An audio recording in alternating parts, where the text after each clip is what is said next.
Okay, if you want to go to sleep, you breathe a certain way. If you want to wake up, you breathe a certain way. If you want to focus past your exam stress, you breathe a certain way. If you're a corporate, you want to power on through the afternoon, you breathe a certain way. Former Australian Special Forces Commando Tim Thomas has fought many battles in his life, including real-world military missions to East Timor and Afghanistan. Diagnosed with dyslexia as a teen, Tim struggled with school, but he had a lot going for him outside of his education. Knowing academic study was not for him, Tim went on a journey as a young man to find his place in the world and landed as one of the first young men to take part in Australia's Special Forces recruiting scheme, the SFDRS. It was his fitness, mental toughness, and preparedness to take on challenges that saw him recruited to Australia's elite Special Forces, 2nd Commando Regiment, at the age of 30. A regiment that conducted large-scale offensive operations beyond normal defense force operations. In 2010, Tim exited his military career and found he had a new battle on his hands: post-traumatic stress disorder, another of life's challenges he was determined to defeat. I'm all about having people see the power of their own resources, what's underneath your own skin. Now, the author of the book Fight, Flight, Feel, Tim, has learned to manage many of the challenges the disorder brings and now helps other veterans and people who have experienced trauma. And there's a time and a place for pills. I'm not against pills, time and a place, but it's a chemical cast, okay? And that cast has to come off. Today, he's the founder of the app called Breathwork in bed. Using his passion for health as his platform, Tim has become a key authority on sleep to help others manage and overcome stress, trauma, and PTSD. Tim, what is PTSD and how did it actually manifest for you? Well, PTSD, post-traumatic stress disorder, my understanding of it, it normally takes 2 incidences. First incidence sort of sets you up for it, and then the second one sort of cements you into this space of the world is terrible, I have to retreat from it, I'm all alone in it. And the universal thing within all that, Craig, is the feeling of aloneness. Like, we're social mammals. Yeah. We really are. The more connections we have in this planet, the more energy we have. So PTSD is an isolator. It isolates you from other people, but it also isolates you from your own body. So you can be so focused on threats outside of you that you've disconnected from your own body.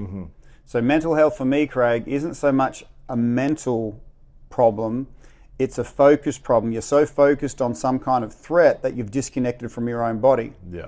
And your body is so incredibly powerful. So how does this show up in real life? Yeah. Because you're so focused out there and your body's just, you're disconnected from it, you will have extreme cravings, alcohol, sugar, drugs, because this thing is just hurting and you've got to fix it somehow. You're not sleeping. That's a massive one. Interpersonal relationships, another good litmus test is, how are you in traffic? What's your opinion of everyone else on the road?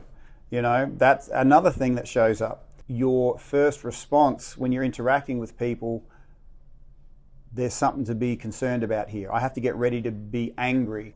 I'm apprehensive before I even engage with this person. I see someone walking towards me and I'm like, well, I got to get ready to, you know, fight or flight.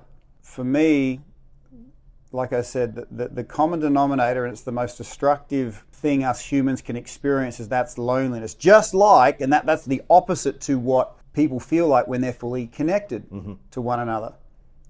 Because if, you know, Craig, if you knew I had your back 100%, and I knew you had my back 100%, and like we both knew that, everything else is a very small detail, but if I'm all alone and there's no one's got my back, even the small things seem seriously hard. And so it is it's a perspective shift, going from a place of disconnect, no energy, no options, small things seem really hard, because they are really hard. There's no holding ground in this, you know. You're stressed out, you're not sleeping, you get more stressed out, you sleep worse, and then it's just a case of finding things that bring you comfort as you spiral downwards. And usually people don't change until this downward spiral gets to a point where they just can't tolerate it anymore, or they've got a partner that goes, no, that's it, no more. You know.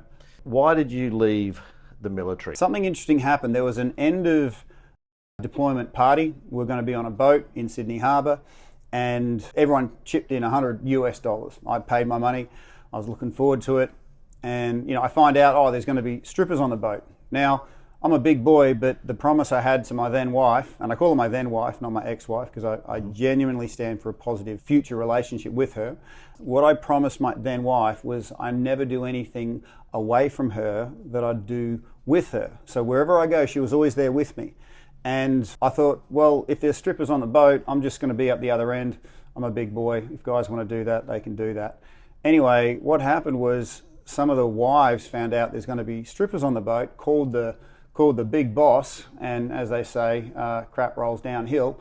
And the major pulled the whole company out and was ropeable. A Special Forces soldiers, we don't need to be given orders, we just need to know the commander's intent. And it was pretty clear his intention. He was very angry that he couldn't have strippers on the boat. And then once he sort of reamed everybody, he asked a question, right, who's got a problem with strippers? And it was so funny, Craig. I'm just a private, okay? I can't tell anybody what to do, but it was like there was another me outside of me smiling with his hand on my shoulder saying, Tim, there is never a convenient time to be yourself. And you know what? You've got 3 seconds to be yourself right now. And so in front of everybody, I stuck my hand up, and it, like, everybody's head turned, right? Moses through the Red Sea. And the major was like, what, you do? He was almost shocked that there was this lowly private sticking his hand up. And as much as I could see there was a mutual respect there, it didn't stop him transferring me to another company altogether, which might not sound like much, but when I went there, they were about to deploy to Afghanistan. And I was happy with that because I'm like, great, my best work is done when I'm in the field. I'm not an on-base soldier. But then when I get there, one of the sergeants pulled me over with all the other NCOs, and in words I can't repeat, we've heard about you. Yeah, okay. Okay? And I knew what would happen next. They would put me through the door first. Meaning when you're doing a hit on a target, they would send me through the door first. So if any bullets came, I'd be the guy that get it. They would write me up a really good report. Private Thomas was an awesome soldier, but I'd be dead. And I thought, I know I'm not scared of dying, but I'm not going to die for someone who doesn't care about me. And so there I was wanting this job for the rest of my life. But if I was to stay there, it would mean that I'd agree with their sense of my self-worth. And I'm like, I just can't, I don't, and I had no idea of what to do next. Completely lost as to do what to, I just knew I couldn't be here. Yeah. If you've got a bad reputation going into a new company, I can prove myself, I got no problem with that, but dead is dead. Yeah. And I'm not going to be the guy that no one cares about and gets thrown through the door, so he's the number one bullet catcher. Yeah. So that was kind of it, realizing that if I was to stay, that would mean I agree with their sense of my self-worth, and I just couldn't do it. I told my then wife, I said, look, here's the situation. She said, okay, let's just, move back to Brisbane. When you left the military, how prepared do you feel you were for civilian life coming back? Looking back on it, absolutely not, Craig. Absolutely not. I thought if I get a job, work hard, I'll be right. Wrong. I never thought I had PTSD. I just thought I could not drink at the end of the day. I had to drink half a carton of grog before I spoke to my then wife. Yep. So the amount of substance abuse tells me that there was something going wrong there. Yeah. Yeah. So at what point do you feel you hit a rock bottom where you needed to seek help because you knew it wasn't more than just needing a few drinks at the end of the day? The problem was I could still do my job. And a lot of guys, as long as they can do their job, they say they're fine. I couldn't ignore the fact that my family was falling apart. And I had no idea. I wasn't the guy that ever admitted you needed help. If anything, I was the guy that helped people get help. And then to have a mental health issue, and it's hard too because you love your family, but you're causing pain to your family. How can I be the one causing pain to my family? That's a pretty hard pill to swallow. And then getting healing, it made no sense to me that, okay, your head's out of whack, you've got to see this psychologist. Some guy I'd never met. It made no sense to me. I didn't trust him either, because when you're in this sort of place, you know, you're in this fight or flight, and, you know, you're not sleeping, self-medicating, and here's this random stranger that's supposed to help somehow. And it was the hardest day bringing myself to go admit that I'm a failure as I saw it. I've failed, right? And it wasn't helpful either, Craig, when this guy, he wasn't just incompetent. Incompetent I can handle. He was completely apathetic. Mm-hmm. I told him all the stuff that I saw in service. At the end of it, he goes, "Oh, do you think it was a problem with your mum and dad?" And it was like some sort of glass broke in my head. Everything in that room went really quiet. I saw this guy, I saw his glass-framed psychology degree behind him, and in my state of disconnect, it made a lot of sense to grab that glass-framed psychology degree and jam it down his throat. Because removing this guy made a lot of sense to me, because he was supposed to heal people, and he wasn't just not healing people, he was making them worse. So let's remove this guy. Mm-hmm. And I get out of my chair to do this. I've got a certain skill set. But as I get up, I feel like there's this hand on my chest, and the words to the effect of red flag, red flag. And then, you know, "Tim, you're the toughest guy you know. Mm-hmm. And you are struggling in this system that doesn't seem to want to help. How many other people are struggling like you're struggling right now?" And when I sat back down, Craig, that's when I saw them. I saw hundreds of thousands of people left and right of me, hurting, looking inwards, looking at me, willing me on, saying, "Tim, if you can find a way forward for you, you can find a way forward for them." That's when I said, look, it doesn't matter if it takes me a week, a month, a decade to find a way forward. That's the amount of time I'm going to be able to save others. Yeah. Because the system ain't doing it. Mm-hmm. The system seems to want to keep you sick. So I didn't know how I was going to go forward, but what had happened in that situation was it broke my isolation. Because what I discovered, it's not the pain that's the most damaging thing. Pain's got a secret way of working. It gets to a certain duration or intensity where it transforms from simple pain to loneliness, isolation. I'm the only person going through this. And that is the most dangerous place for a social mammal to be in. Because in my isolation, I could justify all sorts of stuff. I was about to kill a guy. But then when I connected to those people left and right of me, and I asked myself this question, how many people are in this situation? Now, I came to this through the veteran space, but I'm going to ask everybody who's listening to this, you're up against something. There's something in the way of you getting to what you want. Now, the golden question that'll change everything is, how many people do you think are up against what you're up against right now? And you give that a genuine number. Because if you give that a genuine number and you put those people left and right of you, let's just say it's 10, 20. In my case, I figured there was about 1 million veterans in this space. I'm no longer 1 in 1 million. I'm 1 million in 1. So even if I make an inch of progress, I'm making 1 million inches of progress. And I had this sense that people I hadn't even met yet are going to be so glad that I made these choices before I met them. And anyone listening to this, I want these words to land, because there's people in your future that you haven't met yet that are potentially going to be saying, your progress helped us to progress. And to me, that was the game-changing moment. That was the villain-hero moment where I could have killed a guy, I'd be in jail still probably, or I saw it as a responsibility that I had, and essentially a blessing, something to give me empathy for those people that are in that situation. And that's the critical thing here. There's millions of dollars spent on veteran mental health, but there's two things that they don't see.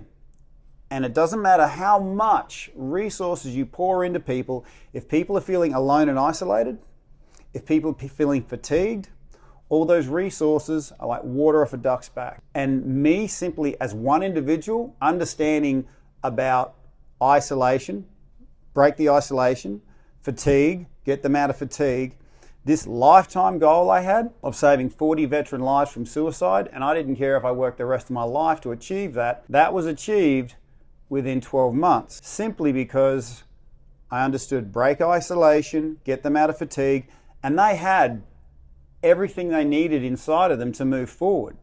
And it was quite, I don't want to say it was easy, you needed a certain amount of mastery to apply those two things. But once they had realized they weren't the only one going through this, they saw the other people in this situation, and they got out of fatigue, they started sleeping better. It's like this golden compass just turned on, and they had everything they needed. They didn't need anything more. They just needed those two critical things.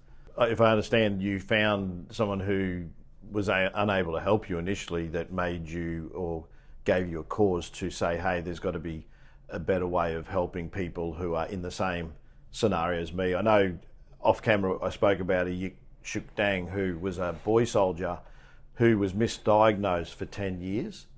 He had PTSD, but his you call them healer or medical doctor or psychiatrist, psychologist, basically put him on medication for a decade.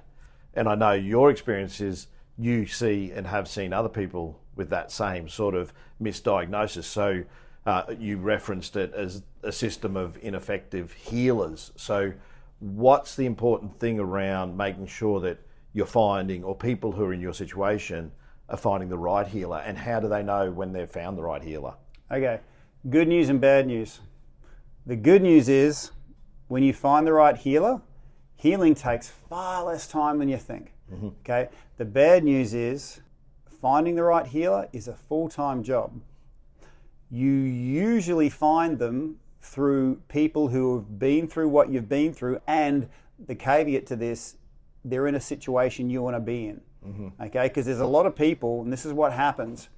It's very powerful breaking each other's isolation, but people create these anti-social social groups.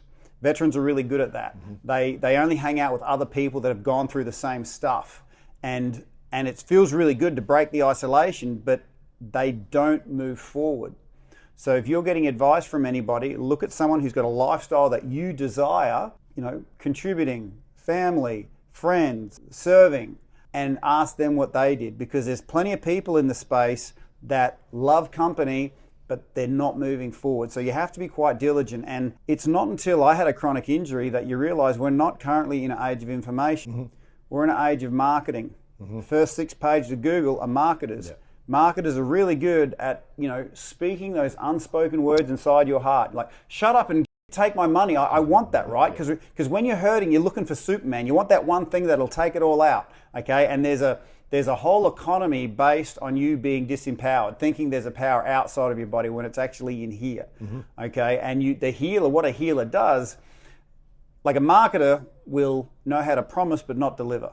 They'll know how to say, well, this is what you really want. Yes, that's what I really want. They'll give you a taste, but they won't connect you into your true power, because if you were really connected into true power, you wouldn't need resales. Marketers are all about resales, and they'll put you into an early grave and take dollars out of your pocket the whole way. What a real healer will do, and they're not as obvious. They're more through the chain of people that that are where you want to be.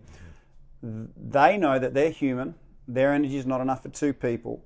But what they have is a connection to something super powerful.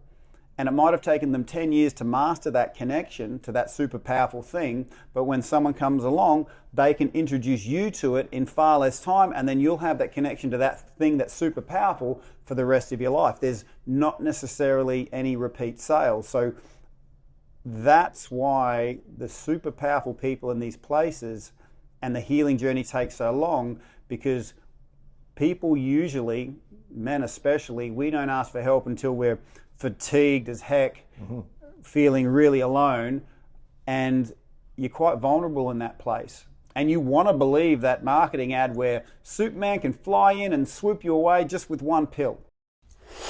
Now, let's take a short break to share some software we recommend. Hey, StreamYard is my go-to platform for creating this podcast. What makes StreamYard a game changer is its ease of use. It's actually the reason I chose it myself, is because it seamlessly allows me to invite guests to record on my podcast. Now, if you're someone who's looking to go live to multiple platforms at the same time, then you really need to consider whether StreamYard's for you.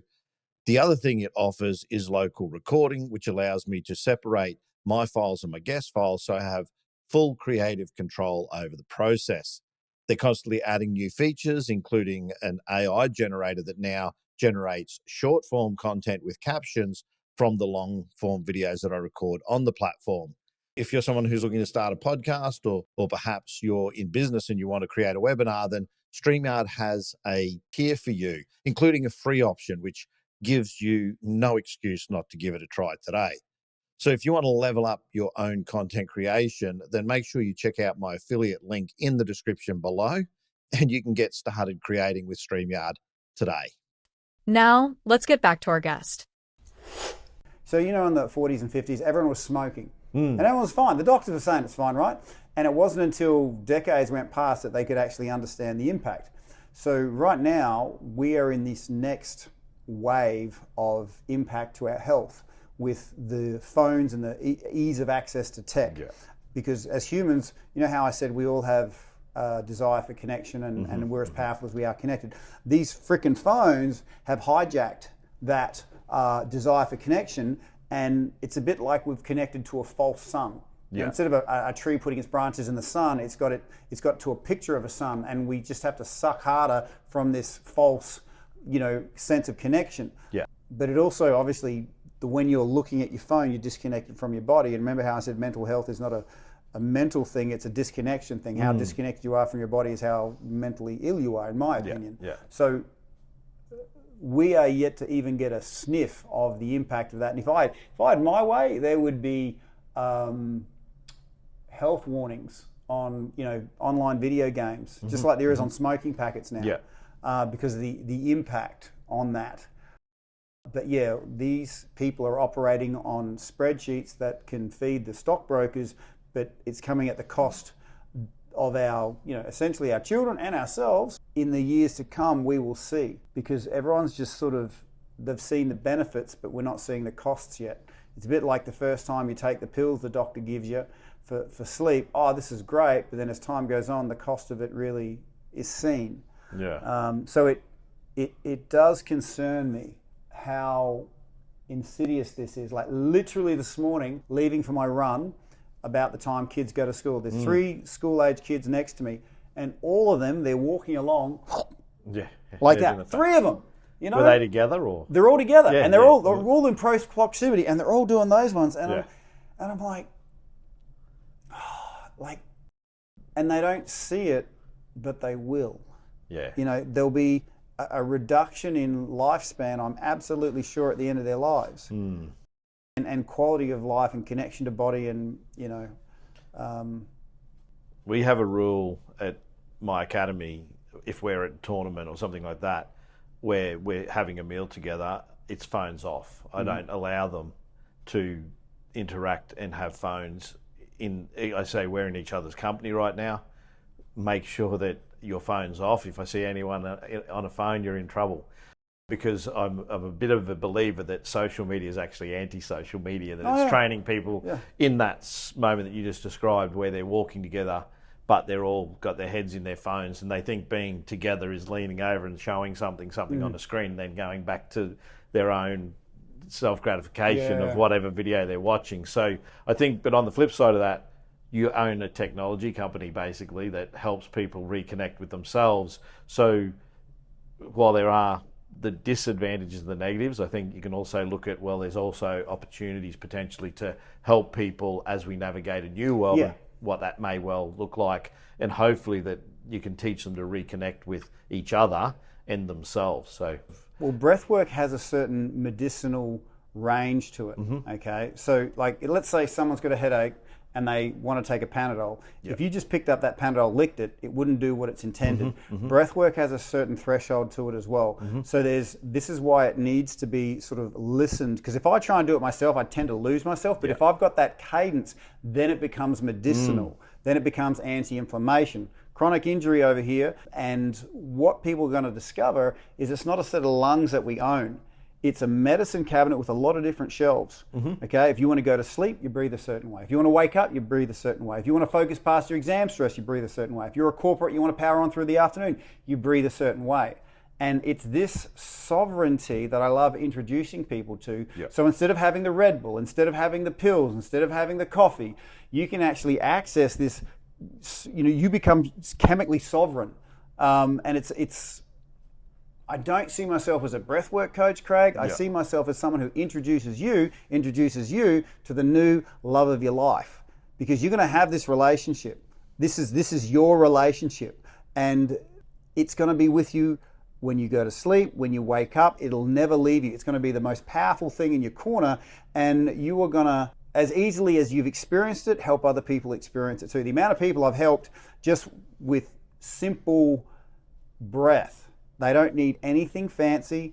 These are people they didn't have any money. They can access this power. So it's available for everybody. So that's why it's my mission to A, improve people's sleep, B, give them more energy, and then have them finding out all the different features that are in the phone that are outside of the power saver mode. As someone who really values their sleep and also works with athletes who I'm encouraging them to sleep, particularly young athletes who are coming fatigued early in the morning, which is the worst thing that you can do as an athlete or anyone, because if your brain's fatigued, that's when mistakes and accidents, particularly physically, can happen with athletes, is if they don't have a good night's sleep. And I've got young people where I can just see they're not 100%, they haven't got the full battery, and they'll say, I was up playing computer games. And I'm not talking 10, 12-year-olds.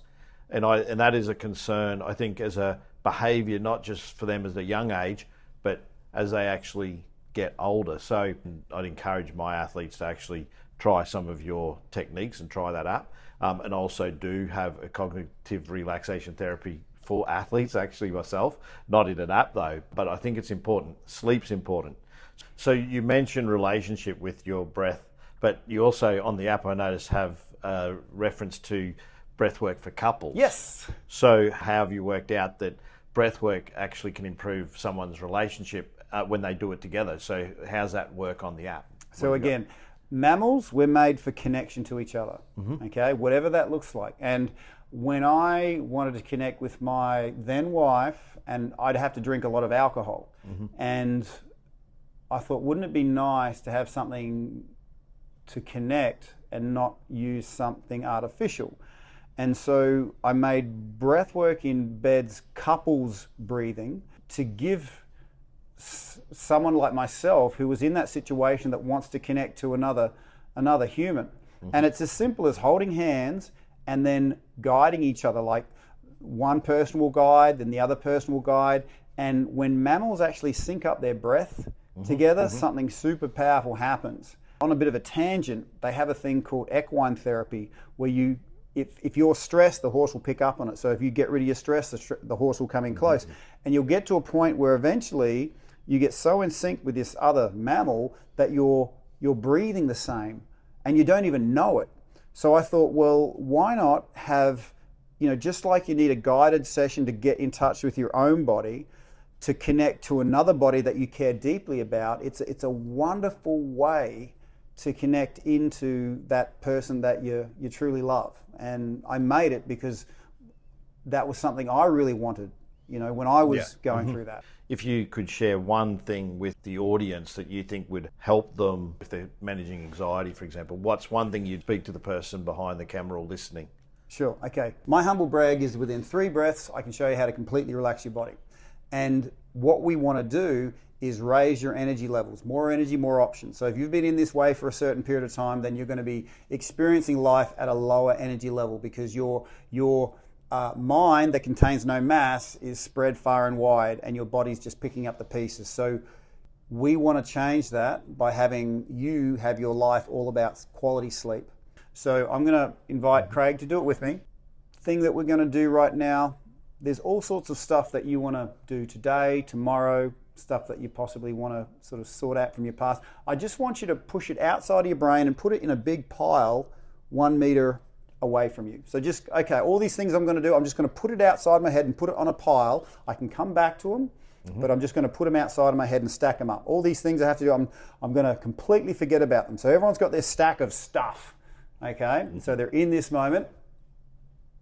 Now push that pile 5 meters away. Now push it 10 meters away. Effortlessly, it moves. Now push it 100 meters away.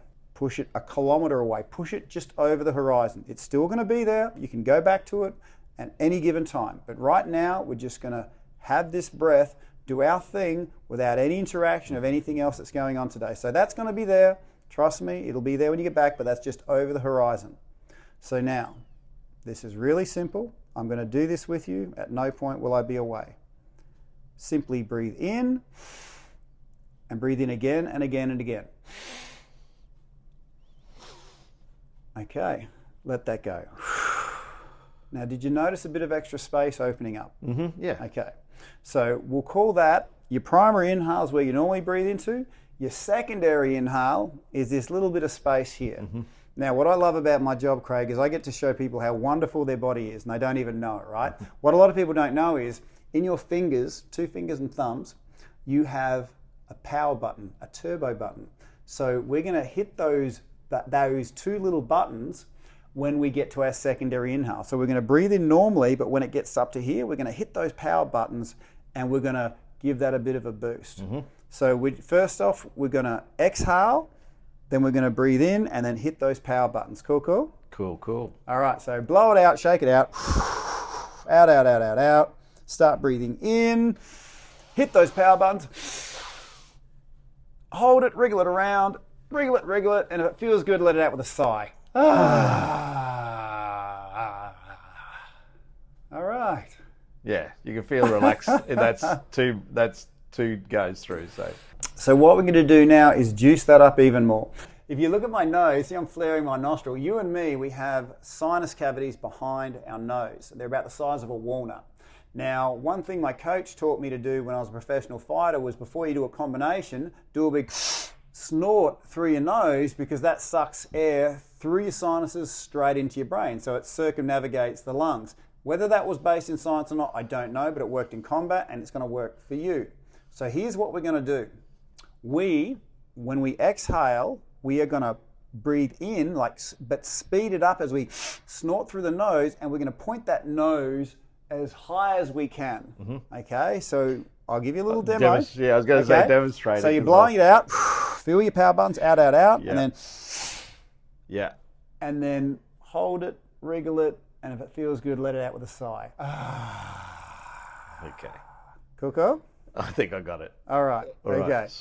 So have your power buttons ready. Yeah. Your mouth is going to be closed and you're going to snort. Just give me a snort through your nose. That's it. Oh, you can do better than that. Blow it out and snort it in. Blow it out. That's it. So really snort it through your nose. Okay. And I really encourage people at home to do this. So blowing it out. Breathing in, then double the speed. Hold it, wriggle it. And if it feels good, let it out with a sigh. I'm all about having people see the power of their own resources, what's underneath your own skin. There's a time and a place for pills. I'm not against pills, time and a place, but it's a chemical cast, okay? And that cast has to come off. Yeah. And when that cast does come off, the muscles have to get stronger. Okay, so the longer you wear that cast, the weaker you're kind of getting. And what nobody told me, because I lost 6 years of my life to pills, right? What nobody told me was the cost. There's a benefit to taking them, but there's a massive cost as well. And I don't remember a lot of that time. And I think I lost a bunch of memories as well. So it scared the heck out of me, Craig, when I went to a mate's place. I looked around, I'm like, this looks familiar. And then he looked at me like I was an idiot. And he says, Tim, you helped me move in here. I'm like, oh, snap. I hope I was a good person because I don't remember a lot of stuff. So there's the cost of taking these pills, which no one tells you about. But there's also the hardship in getting off of these things. Coming off of these things, if you want to feel like a minute can turn into an hour and an hour seems like a day, like it is insane the difficulty coming off of these pills, but they'll just throw them at you like it's nothing. Like drug dealers. Pretty much. Some healers are drug dealers. Yep. Yeah. And it's about the dollar, not necessarily about the healing, because I've seen other instances where it's been suggested that the industry wouldn't be functioning if they didn't have sick people, right? There's no money to be made if they cure everyone. So I like that perspective, that you look at the concept of healers and you're also discussing outside of what we consider, the medical institutions and fraternity, I suppose, to say, find people who have been on the same mission or journey as you, who have been there, done it, who have experienced what you've experienced, and you need to move forward by looking at where they're at from where they've been. So I often say, you wouldn't take advice from someone who wants to climb Mount Everest who's never done it, and you wouldn't buy tools from someone who doesn't know what's needed to climb Mount Everest. So that finding that person on the same mission as you may well be the healer that you're seeking. Is that? Yeah, well, understanding that the resources you put into getting healing is in the seeking side of it. All the time you spend seeking the right healer will pay massive dividends, because what ends up happening, what happened to me, is you'll go to the first person and most people have a bad experience. And a lot of veterans say to me, I tried getting help, the help didn't help. Yeah. And these are people who are already fatigued and vulnerable, so they're going, you know what, I'm never going to do that again. Yeah. And they can justifiably say that because they had this terrible experience. Yeah. So my advice to anybody is understand your investment in seeking, and it could be something as simple as a social media post saying, hey, I want to get through this and I'm looking for people who are living a successful life, serving at their highest level. Yeah. Not some guy that's still dependent on alcohol and all that sort of stuff. Someone who's living a successful life, serving at their highest level, having come through this. Yeah. And you'll be very surprised who comes to you.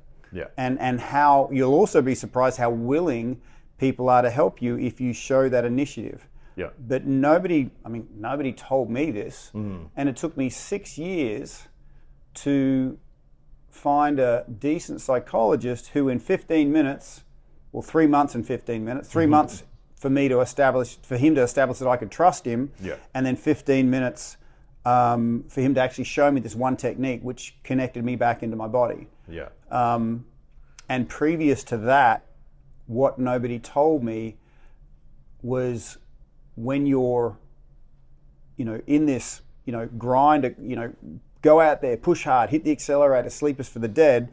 There's a time and a place to push yourself, but pushing yourself too hard for too long drives your cortisol levels up, and then that has a toll on your body. And for us men, that attacks our hormone system or our endocrine system. So you ask any guy, is testosterone important? They'll go, yeah.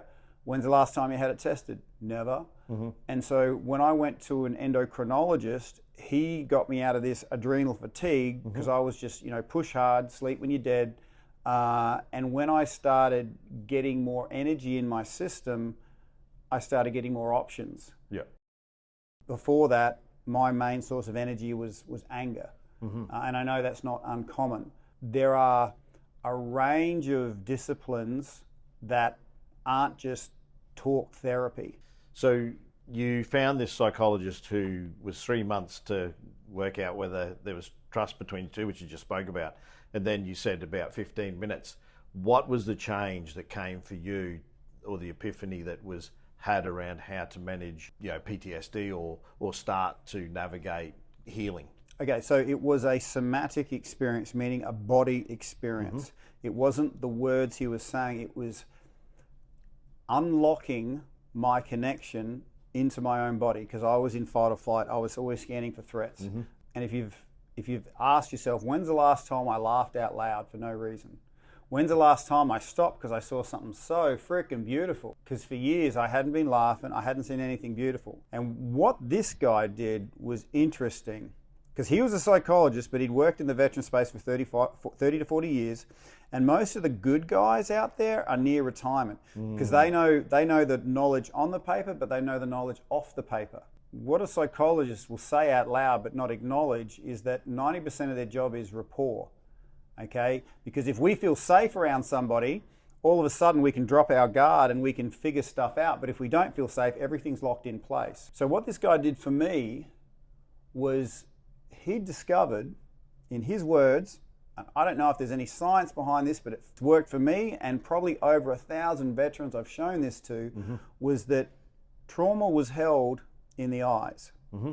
So inside our eye pupils, we've got these rods and cones. Yeah. And if you're used to scanning for threat continually, your rods and cones will line up a certain way to continually scan for threat. You can have a beautiful woman there, you won't see them because you're just looking around them. They're safe, they're fine, right? Yeah.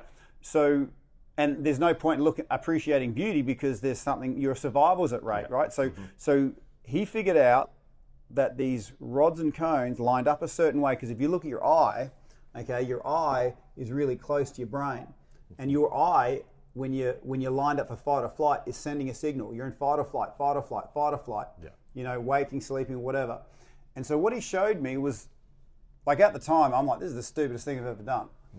But he showed me these sort of reverse kind of movements to change the arrangement of these rods and cones, which then fed a very different signal back to my brain. Again, I'm doing these things. This is the stupidest thing I've ever done. Yeah. If 3 months for this, whatever, right? And then he goes, sit down, feel your body. And I'm like, it felt like a dam was removed and there was this whoosh. And I'm like, whoa, I can feel my body.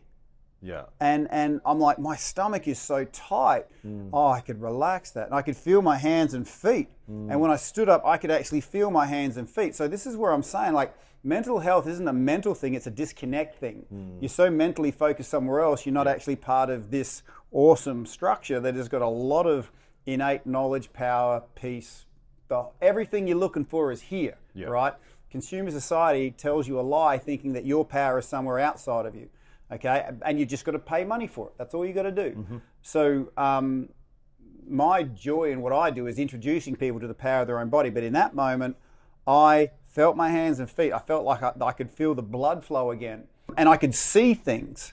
Like it wasn't just I could see details that I'd never seen before. And then he took me outside and he says, "Have a look at that tree." And it was just a regular tree. I never even saw it when I'd sort of go into his office. And I'm looking at this thing and my jaw is open. I'm like, that is the most beautiful tree I've ever seen. And it was like part of my soul had water running through it again. I'll never forget the kindness he showed to me, because when you're in that fight or flight state, you're kind of a bit of a F you attitude. And I had that. I'm a big dude. I'm pretty intimidating. And I'd use intimidation to keep people away from me. Sure. You know, and the problem is when people are hurting, and they've got things that are hurting, they like to sort of, in their isolation, they can justify anything.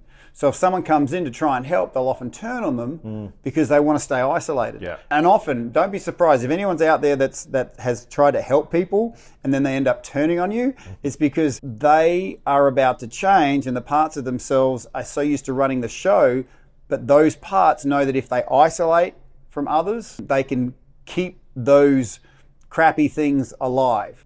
When you're in that situation, be open for the healers to appear in ways you don't expect. Yeah, okay. Because this guy, I'm like, I almost what? I'm like, what? Why am I wasting my time? He sounds crazy. It doesn't, but then you take that on and you make it a muscle memory, this new habit, amazing things can happen.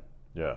So it sounds like there's a physiological change that's occurring when you practice certain strategies that can help ground you within yourself. And it's interesting because as you spoke, I'm thinking of, you would think that you had a heightened state of hyperfocus as someone who's been trained in the military, but it almost seems like the reverse of that is that you have tunnel vision, that you got this tunnel vision and it's all built around fight and flight. But when you did that technique that he shared, what it did for you was actually make you recognize your inner self and then your position in relation to everything else. You know, I would think that as someone who's hyper-focused, you would be seeing everything, but it seems like the opposite. No. It's actually tunnel vision. Good listening, Craig. What you described there is exactly what happens. When you're in hypervigilance, it's like you can see 1% and you think the faster you move, I've got to move it around really, really fast so I can see everything. But when you're actually in that state of connection, you see everything. Yeah. And your nervous system automatically reacts by relaxing, slowing down, connecting, because you are safe, because you are seeing it all. You know, not this 1% and, you know. I know you teach breathing now as one method of dealing with PTSD, stress and anxiety, and helping not only veterans, but I know you visit schools and talk to students, and we have a higher incidence of not only suicide or death by suicide with veterans, but also young people today. So do you think that some of the techniques that are being applied are some things that should be known before entering, say, the military, or just in navigating life in general? Well, look, what happens in the military is just an exaggeration of what happens in civilian street, okay? To get the job done, you got to work hard, forget your, worries and weaknesses, and just drive forward, okay? Resilience is the idea of resilience is ignoring any discomfort you're in, okay? And I'll say this now, there is a time and a place for that. Yeah. There is a time and place to muscle up saying, I'm just going to do this. Yeah. I don't care what it costs. But if that's your go-to every single time, you are cashing in your tomorrows to live today. And so the way I explain it to people, and what the military never understood, what I wrote down on my discharge paper, I said the dumbest farmer knows that you can get 4 years of good crops from a field, but then you got to rest it for a year. And then you can get another 4 good years. Yeah. After about the 3 or 4 year mark, the guys in the unit would have this 1,000-mile stare, just staring into space, because they've cashed in their tomorrows to live today. And the way I explain it now is, think of performance like a pyramid. Okay, top of the pyramid, you're achieving your goals, you're making your money, you're hitting your targets, whatever that looks like for you, serving at your highest level. And then the bottom of the pyramid is rest, recovery, healing, art forms. In the military, everyone, and in mainstream, everyone's talking about, performance, push hard, don't be weak, but no one's saying rest, recovery, healing, art forms. Yeah. And no one's seeing the join between the two. People at the top of the pyramid look at those at the bottom of the pyramid going, oh, they're a bunch of slackers. Yeah. People at the bottom of the pyramid look at people at the top and go, look, they're working, they're really hard, and they're not enjoying any of it. So for you to go from the top to the bottom and allow yourself to truly, truly rest, recover, regenerate, it's almost like you have to give yourself permission to become a different person. And that's really hard. I'll just use the example of an athlete. If an athlete, top of the performance pyramid for him is running around that track really fast. He gets a sense of worth from running around the track really fast. Everybody's telling him, you're awesome because you can run around that track. So he's attached his sense of self-worth to what he can do at the top of that pyramid. So if he or she has a day off, a week off, it's really hard because they tell themselves, if I'm doing nothing, then I'm worth nothing. People love me for what I do, what I can do. Yeah. And when you understand, the only way I could get my head around this is my days off. I always have a Sunday day off. I call it super slow Sunday. No electronics, no phone, no work, no sugar. And if it takes me 5 seconds to walk across the room, I'll take 30 seconds to walk across the room. And if you want to blow your mind, people, try that.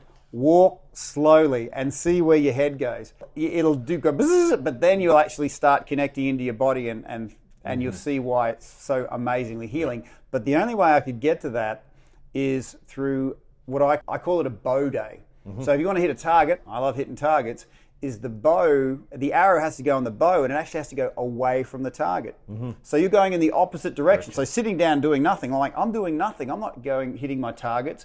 But what you have to understand is that's creating momentum for you to hit those targets.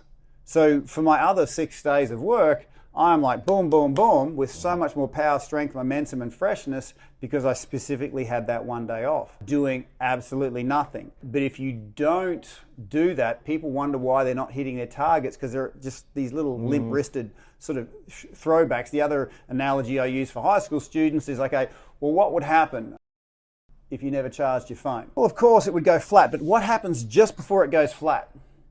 it goes into power saver mode. So it's still functioning, but there's a bunch of features that you can't access. Yeah. There's a bunch of functions you can't use, right? Humans end up like that.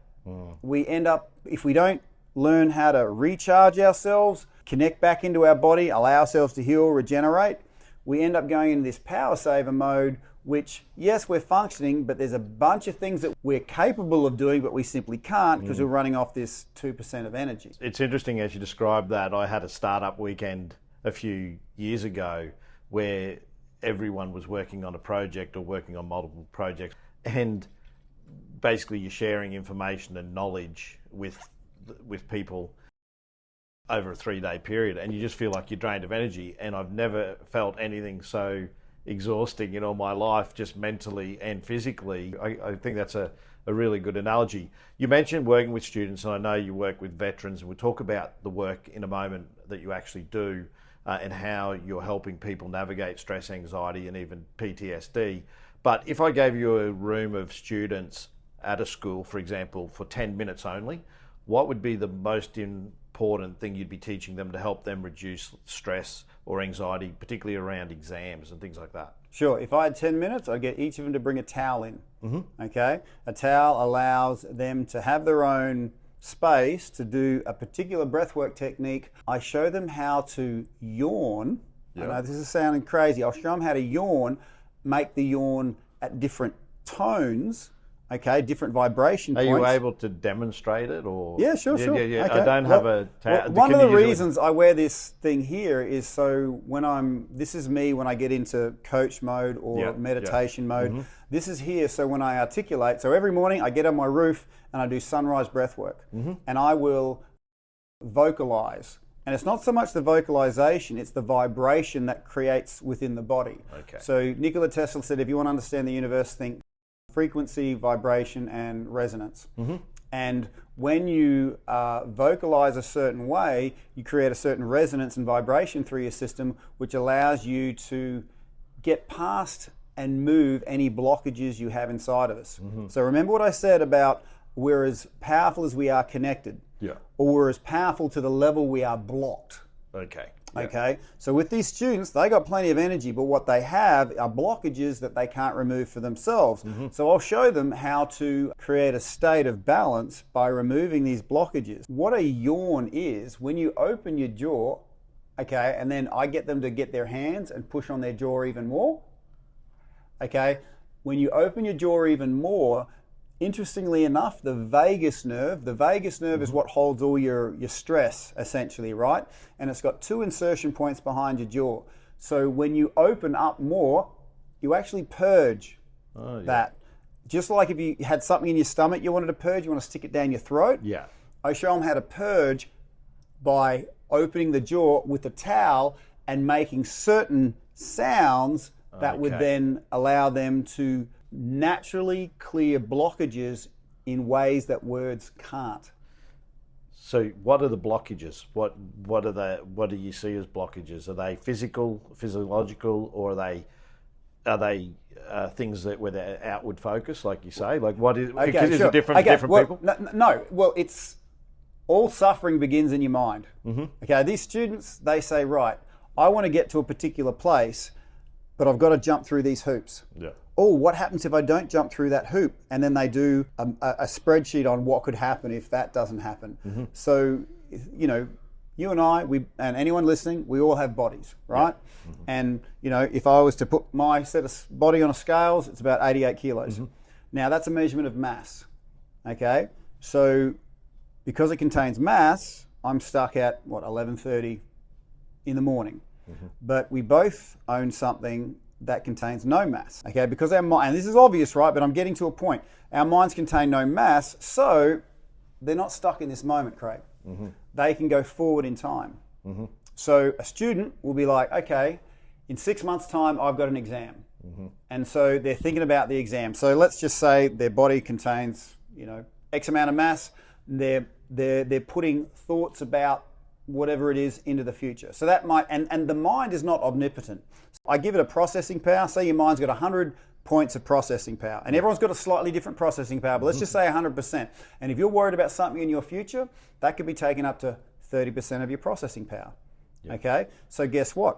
100 take 30, you're down to 70%. Yeah. Now, if you've got something in your past, some unhealed whatever, that could be taking up processing power. So that could be taking up another 30%. So 70% drops to 40%. And it's in this place where your mind is disconnected from your physical body. That's when stuff gets hard and you're blocked up, because everything is hard when you're at 40%. Yeah, okay. So to experience connection back into your body has to be, as I've experienced it, a physical one. To get, because your mind requires a certain amount of stimuli. And if it's not getting it from this moment, it'll look outside of its own timeline. It'll look, oh, there's something in my future I've got to be concerned about, something in my past. And it doesn't care where it gets a stimuli from. This is what you have to understand. Why we, as humans, we get so stressed, because our mind needs a certain amount of stimuli. Now, this morning, why did I do a 6K run in humid conditions and it was raining? Okay, why did I do that? There was part of me going, I don't want to do that, it's wet outside. But I knew that if I did not give my mind stimuli from my own body, it would go, well, I don't contain any mass, there's nothing keeping me here. I'm going to look at all the things that are the easiest stimuli, which is usually the negative. Yeah. So if you've ever wondered, you could have 100 good events, one bad event, you remember the bad event? It's because there's highest stimuli, and the mind doesn't care where it gets it from. So when you understand that as humans we have a high need for stimuli, the world we live in doesn't give us the stimuli we need, essentially. So we'll then look for the easiest stuff, which is generally the negative stuff, you know, and that's what the news and media has figured out. It's just clickbait on negative stuff, because oh, that's stimulating, even though it's wrong, misinformed, and terrible for your mental health. And that's why I've cut that stuff out. But this is what I'm saying. If you don't give yourself the stimuli we need, your mind is not stuck here. It'll look for it elsewhere. And when I give the students a physical experience and it kind of feels weird and they laugh, but they've got their little towels, afterwards they're like, I don't have the words to explain what happened. Because I tap into a deep ancient wiring that is deep inside of them. So before they were thinking, before they were speaking, they were breathing, they were making noises. And when you can tap into that deep ancient wiring, that outranks, you know, all the other stuff that's going on in here. So to bring all those, you know, that 30% in the future, the 40% in the past, to bring that back into the moment, to have your processing power 100% in this moment, I put it to you and everyone listening, there is nothing you can't do when you're 100% connected. Everything seems easy because everything is easy when you're at 100%. But if you're at 40%, everything's hard because everything's genuinely hard. You're showing them something that's connected to some ancient wisdom. Do you think with the hustle culture that we have today, that, you know, people are on devices and that's taking all our attention? You mentioned the news, which can be negative. Do you think we've lost some of that ancient wisdom? Because you're in a space now with Breathwork in bed where you're focused on having more self-awareness and being in the moment with mindfulness and cognitive behavioural type therapies and things like that. Do you think that teachers should be taught how to help their students navigate the world with some of these ancient type wisdoms of breathing and things like that? Look, I don't envy teachers. They have such a job to do, all right? And they are trained to get, you know, students' brain to absorb certain stuff and then essentially reproduce it. The reason why they get me into schools is because my specialty is to have them connect into their bodies. So there's one art form connecting into your body, there's another art form connecting into your head. And the teachers are there to help them connect into their head and reproduce what they think is beneficial for them. But I'll say this, all the schools that I do work for, the teachers take these little breath things that I show them to do and start doing it before they start the class. And all of a sudden, their job gets a whole lot easier. And this is the ease at which you can regain your power. So remember how I said it's healing takes less time than you think? When you find something that's super powerful, it's very easy to tap back into. And so, yeah, my observation is the high schools that I've worked with, the teachers often hit me up saying, I'm using this simple breath thing and it works every single time.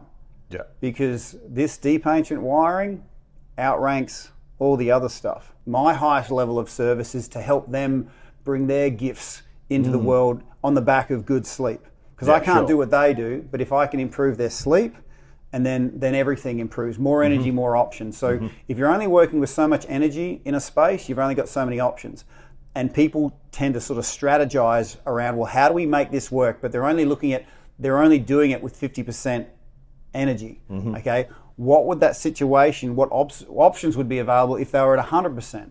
So my vision is, for teachers especially, I've got a heart for that, to give them more energy, more options through improved sleep by connection to their own breath. Yeah. And then, like I said, I get a lot of notes from teachers saying how much benefit they're getting by doing these simple, easy breathwork things with their students, and the students respond really powerfully. I've been on your app and I've identified that there's a lot of... How's that going for you? I've chosen 2 particular breathworks to help me sleep.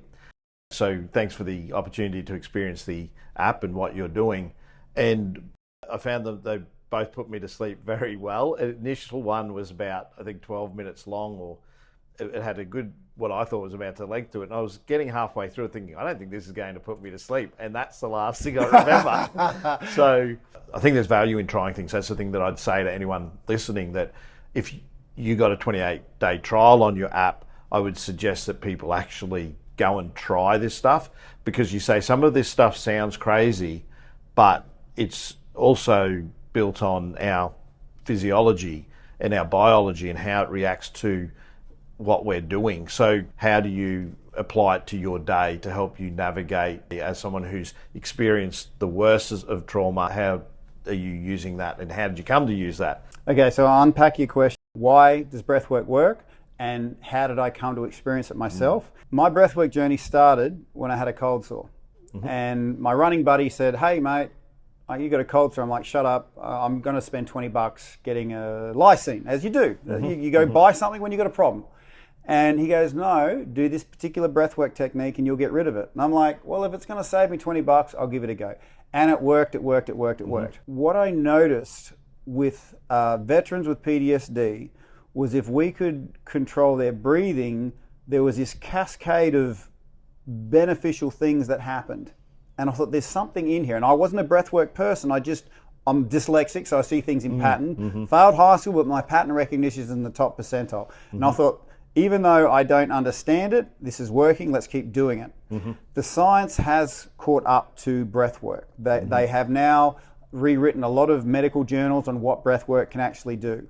But if I was to explain it, in a very chunked down form, air has a certain nature, okay? And it's obvious, but if you tried to hold air, you couldn't hold it. You can't grab onto it. That's the nature of air. You can't hold it. Obvious, so when we breathe it, we take on the nature of air. Air does not allow us to hold on to any physical tension. It doesn't allow us to hold on to any mental tension. And the crucible which this was formed in was, I was out of Afghanistan, but I was in a very different war zone. Got a COVID divorce, lost house, home, money. I'm sleeping on the couch, regular access to my kids. I'm sleeping on the couch in my parents' place. And you could bet at 2 a.m., stuff in my head was not letting me sleep. Yeah. And it was about the worst pain I've ever experienced. And even though I was a breathwork coach and I knew that breathing a certain way would help me, it's like I couldn't do it. And that's when I understood, and this is what people need to get their head around, because if you can understand this, you're going to be ahead of the game. Think of your mind like a garden. Whatever you water grows. And for years, I was watering the weeds of stress. And those weeds, they'll grow and grow and grow until they actually have eyeballs pop out of them. And they become sentient. They become aware of the things that you do that feed them, and they become aware of the things that you do that starve them. And so they actually, without you knowing it, have you making decisions that feed them. Yes, Tim, you need to rage in traffic. Yes, Tim, you need to drink that alcohol. Yes, Tim, you're right to be angry because I'm feeding those stress weeds. So you can imagine at 2 a.m., I'd lost everything dear to me and I couldn't sleep. The stress weeds were loving it. And they had me locked down. They did not want me to breathe. They did not want me to do the things that kick them out of the garden because they're getting all of my resources. Yeah. Okay, so this is the word of warning for people that take on this breathwork thing. Yes, it works, but you're going to find a resistance from the deepest part of you. So this is a warning that might not make sense to you now, but when it happens, you'll be like, oh, that's what that guy was on about, right? So here's the thing. Here's what I did. 2 a.m., I get up. I'm about to do self-harm, take pills, alcohol, maybe all three. Okay? But this is the hero-villain point. And I looked at my left thumb and I said, Tim, you can take one breath. Just take one effing breath. And I drove it into my chest and went, oh my gosh. And it was like the first breath of my life, okay? Like coming up from some very deep water. And I'm like, this is working, take two. I took 2 fingers, drove it into my chest. Okay, this is working, take three. Okay, get to 5. Finger at a time, breath at a time, finger at a time, breath at a time. And somewhere between 15 and 25 breaths, those stress weeds got kicked out. And the rest of my brain garden was like, Tim, thank goodness you kicked those guys out. This is working, keep doing it. And sort of what I realized, Craig, I needed an external stimuli to have me breathe. As much as breathing was a solution, I needed something else to focus on. Otherwise, the stress weeds would run the show. So I started making these little recordings, my own voice telling me to breathe a certain way. So when I hit that play button, my body would do a certain thing. And then between about the 90-second mark, this stress weeds got kicked out. And I'm the most stubborn, tough, hard-headed guy I know. And I'm like, if that works for me, and I asked the question, how many other people at 2 a.m. are stressing out and feeling like can't do anything about it? And so that was the very moment Breathwork in Bed was born. I'd make these little recordings to listen to going to sleep, but I also owned my own business. I used to have to wake up at 2:30 a.m. so I could open my coffee shop, right? Yeah. And so I started making not just going to sleep breathwork, but waking up breathwork. And that was a massive game changer. Going to sleep is one thing. Getting out of bed, I'd wake up and I'd feel like lead. A bit of breath work in bed would turn that lead into gold, and your feet are hitting the floor in a very different mind space, head space, because you're actually connected, right? And I thought, I think I'm onto something super powerful here, and I want to have this accessible and easily accessible to others. I want it sort of falling out of the phone exactly when you need it when you're going to sleep, and exactly when you need it when you're waking up. So I've spent the last sort of 2 years having this thing. You just tell it when you want to sleep, when you want to wake up, and then it's the lifestyle that gets you into trouble. It's lifestyle that gets you out. So I can show you a bunch of tips and stuff right now, but it's going to be your lifestyle that'll bring you out of it. And this is where we spoke about it before. There's a 28-day free trial. It's not going to cost you anything. You go into the Breathwork in Bed app, tell it when you want to sleep, when you want to wake up, and give it a go. My gosh, I can't do what you do, but if I can improve your sleep, you're going to be able to bring, your amazing gifts into the world. And it's not even about sleep. Okay. The thing that makes me super excited, Craig, is that inside of every person, there are seeds of greatness, seeds of uniqueness that are just laying dormant, waiting for the right energetic state for them to flourish. Okay. And when you improve your sleep, there's this accumulation effect. You get more and more energy, and all those wonderful gifts that are laying dormant start flourishing. So that's the thing that gets, yes, it has to be about sleep to start with, but what it becomes about is about discovering that, you've gotten out of power saver mode. You're finding all the functions on the phone that were there and they're just amazing, and they change your life, they change everyone else's life, all this other access. Yeah. So that's kind of, I hope it answers those 3 bracketed questions. So it's interesting because I've never heard anyone ever say I don't want a good night's sleep. So you've combined this. There's also no excuse with breathwork in bed, this hustle culture where they say I don't have time to do that. You're actually in bed. So I noticed on the app when I had a look, the ocean method, I really enjoyed that. I thought that was something that put me to sleep very quickly. So I go looking for the things that are going to put me to sleep quickly. So I was looking at a lot of the smaller ones, and from experience they did. I do wake up in the evening, so I was looking also for something that would help me get to sleep quickly after waking up, because sometimes when you wake up you find that that's when the million thoughts come into your head, you know. And I went looking for something that was quick, which I think the ocean method of breathing every 6 seconds in and out and hearing the sound was intriguing, because when I was just focused on that, it actually sounded like the ocean, and I was intrigued by that. Yeah. And there's a heap of different exercises. I haven't even scraped the surface in the last 3 days since we first spoke. Did you try the wake up tracks?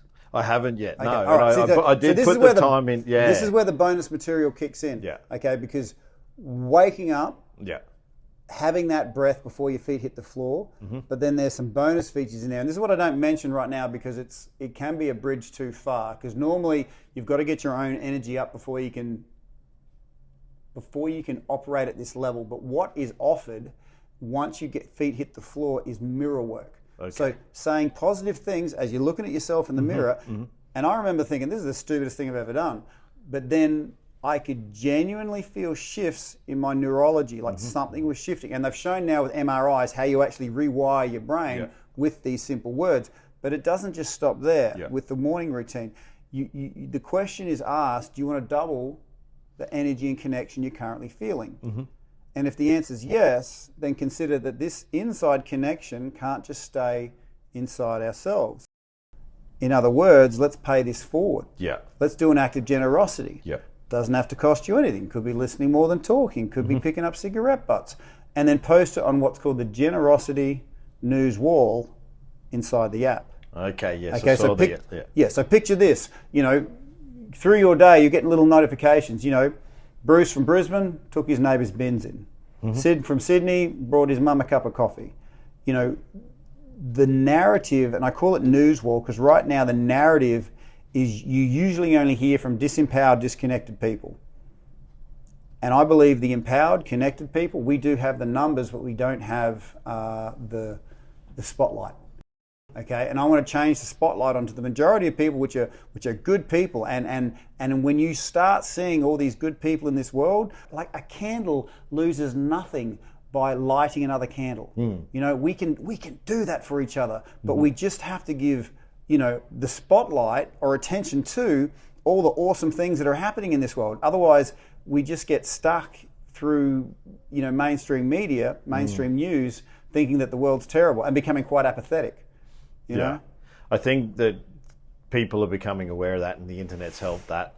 Podcasts have, I think as someone who trained as a journalist at University of Queensland, I have, and was on radio for a stint, I know that what they call legacy media now, or traditional media, is struggling, and they're on the attack for what I call modern media, or new media, which is podcasting, things on YouTube, independent journalism.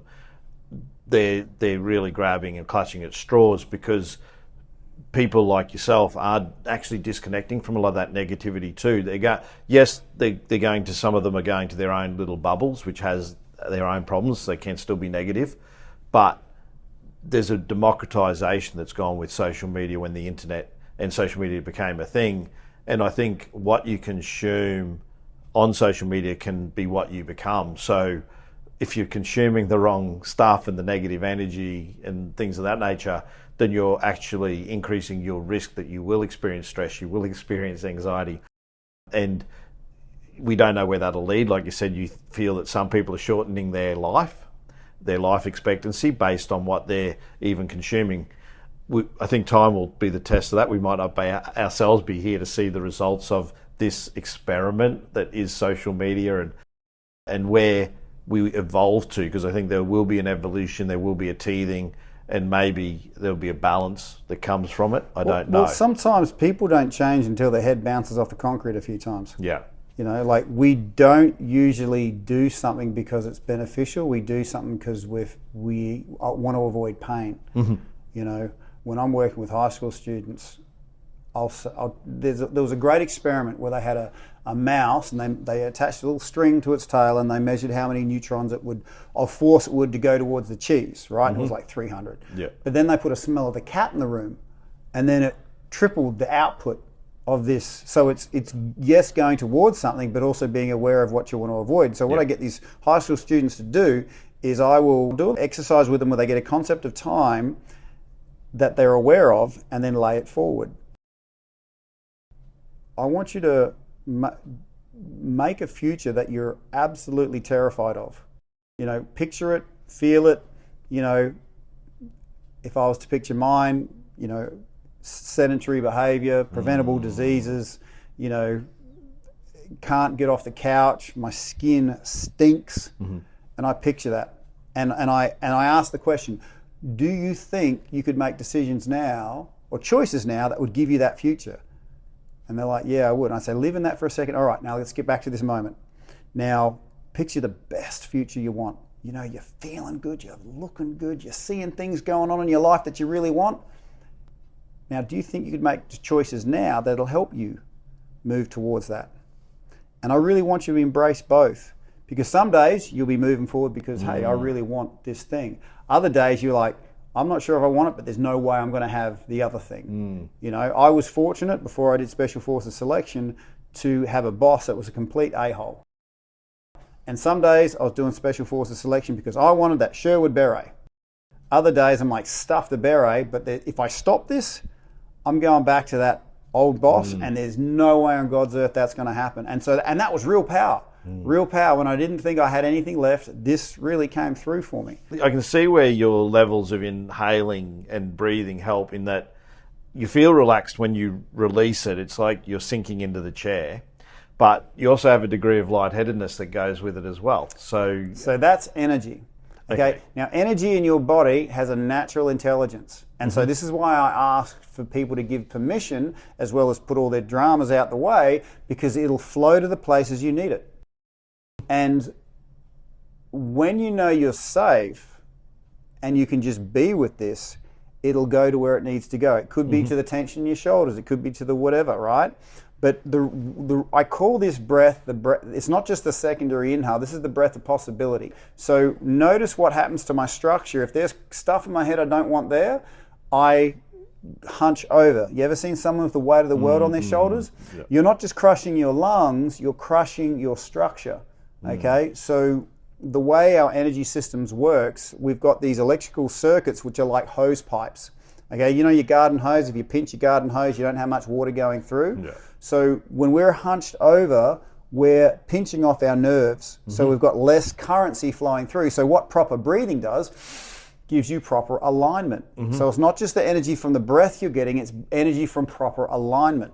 Yep. And so what I encourage people to do, what I do, is these become my medicine pumps through the day. So when I'm in public, and you know, I'm human, that something might annoy me, I could be waiting too long in a queue or whatever, I will discreetly, okay, suck it in, work it around the place and let that energy go to that tension. Because when something's annoying me, there's tension in my body. So when I breathe, that dispels the tension and I've got more options in that space because I'm not wasting my energy on the blockages, okay, on the stress weeds that want to sort of keep me bound up. So that's the breath of possibility. And you have to understand here, you know, when I was on pills, I had pills next to my bed, in my car, in the fruit bowl, everywhere, because I was always trying to self-regulate. Yeah. What this does for people is gives them a self-regulation, okay, and a structural interruption. So when I picture myself breathing through my nose, you know, when there's a fly on your meal, you blow it off, or you're blowing dust off something. There's a fly in my head. There's a thought that I don't want. You're gone now, sunshine. You know, I own you. That's the breath of possibility. Now, this goes into what's called the breath of peace.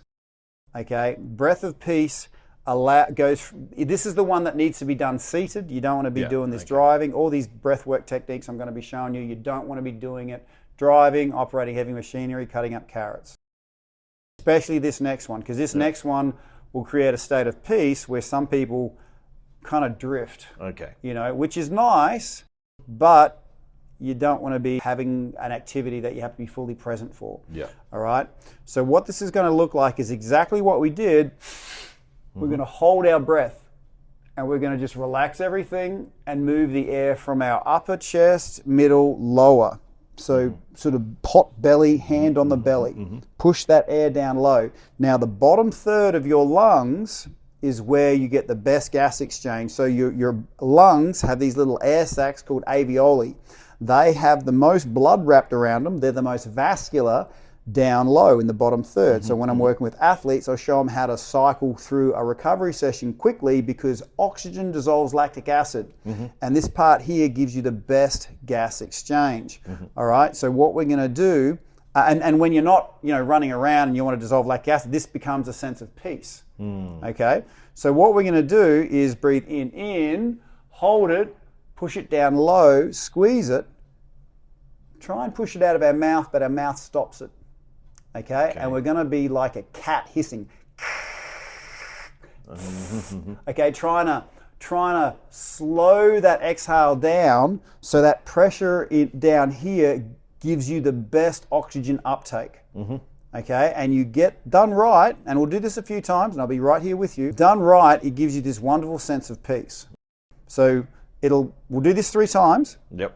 And it'll probably be the 3rd time it'll kind of make sense because again, this is the first time. It's like a new way of walking. You've been walking your whole life, so give yourself credit. Normally when I'm doing workshops, it's about the hour mark we get to this point. Okay, doing really well. Breath of possibility, hold it. We're going to roll it down, hands on the belly, and squeeze it and let it out with it as long as possible. I'll be right here with you talking you through it. Okay, with your power buttons ready, blow it out. Out, out, out, out, out. Start breathing in, snort the nose. Hold it, wriggle it, keep holding it, push it down low. Hold your breath, push it down low, hands on your belly, let your head collapse forward, and then let it out with a and then we're going to breathe in again, breathing out, breathing in, extra long, in, hold it. Imagine that chest opening up. Feel how good it is to have that chest open. Now relax everything. Push it down low. Hands on your belly. Push it down low like it's down below your belly button. And then squeeze it. Let it out super slow. And let your shoulders relax. Let your spine relax. Let your face relax.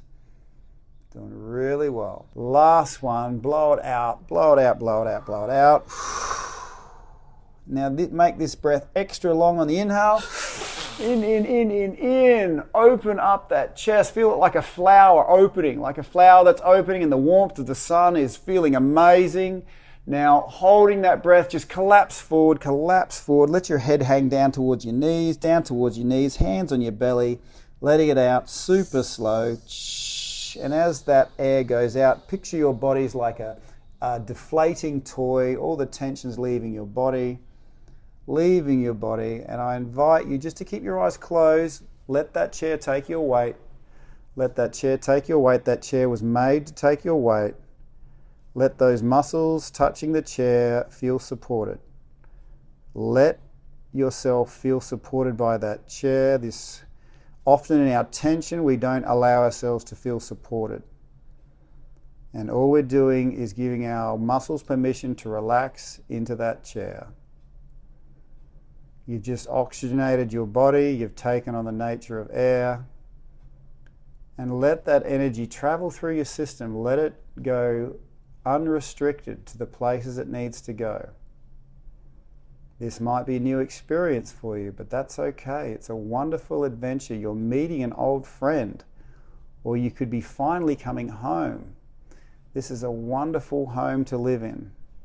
The energy you can give yourself. And as we sit in this wonderful chair and let our bodies feel supported, we kind of sometimes realize that we often stop ourselves feeling supported. It's like our own tension is is a reverse way of feeling supported. All we need is to feel supported, but our tension is trying to hold us, but it doesn't work like that. We only feel supported when we let go of the tension and we allow ourselves to just feel held. So I invite you now just to sort of breathe through your nose, take a few sort of sniffs to bring yourself back into the moment. I invite you just to rub your forearms, feel what it is to sort of interact with your own body. Rub your hands together, squeeze your fingers. Now shake your fingers out. Any stuck energy, shake it out fast. Fast you can. Come on, faster. Now hold an energy ball. Feel that energy ball? That's all you, that positive energy. Oh yeah. Okay. Feel the tingling. And what we're going to do now is take a deep breath and pull that energy ball into our chest. Ready? Push it to one side, push it to another side, and let it out with a really satisfying sigh. Woo! Well done, man. It's interesting, something that I try and do when I teach people sport or things like that. I'm conscious of this concept of a change of state.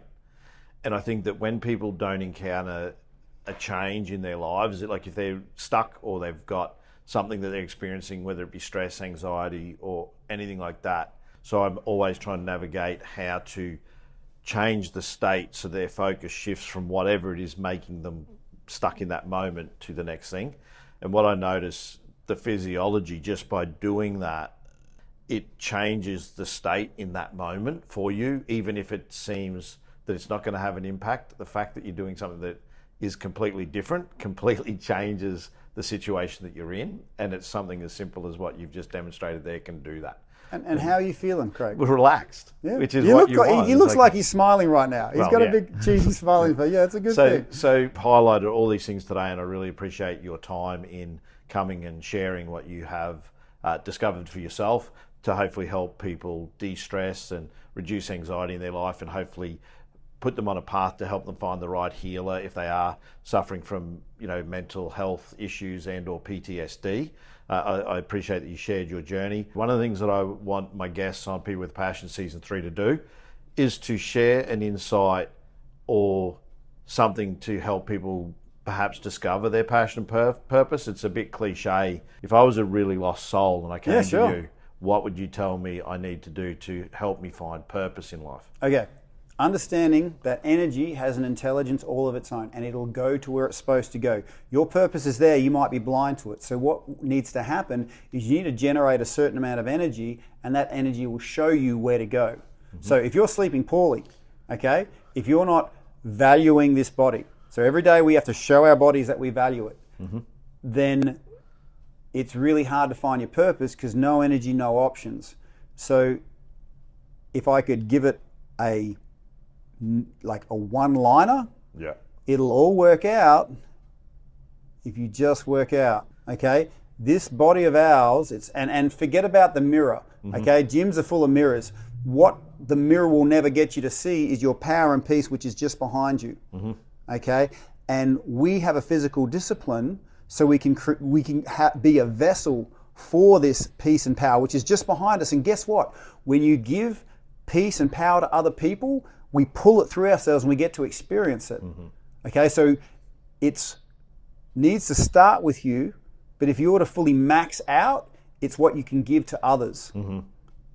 So starting with your body, energizing that so it can become a vessel for you to then experience all the things you want to experience by sharing it with others.